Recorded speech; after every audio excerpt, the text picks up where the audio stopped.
Brunswick, Georgia in February of last year.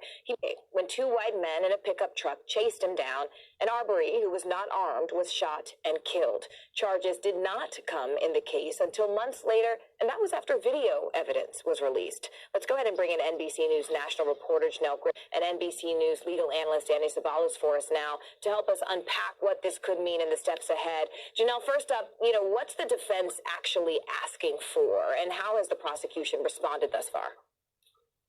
Yes, Morgan. So the defense has basically asked the judge to ban photo evidence of a vanity license plate that was on the pickup truck that the McMichaels used to pursue Ahmaud Arbery.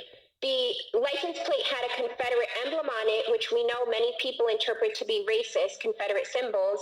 And the defense's position is that if the prosecution enters this license plate as evidence, jurors will assume that the McMichaels are racist, and the prosecution will argue that Ahmaud Arbery, when he saw the license plate, he had reason to fear the McMichaels, and that was why he ran from them that day. The prosecution, meanwhile, said the jury may interpret that evidence in any way they deem appropriate, and the state may make reasonable inferences and closing argument drawn from the evidence.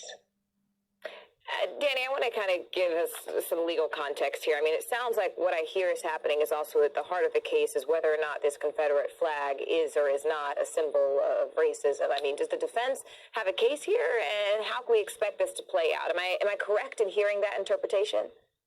The defense is arguing that this evidence is not relevant. And if it's not relevant, no evidence that's irrelevant ever comes in. That's the rule. But it's also arguing that it's prejudicial, and there is a rule that if it's so prejudicial it outweighs any probative effect, it can be excluded. But at the core of this case is charges of racial animus, and so in all likelihood, the prosecution's going to win this. The court's likely going to err on the side of letting the jury hear the evidence and do with it what they may.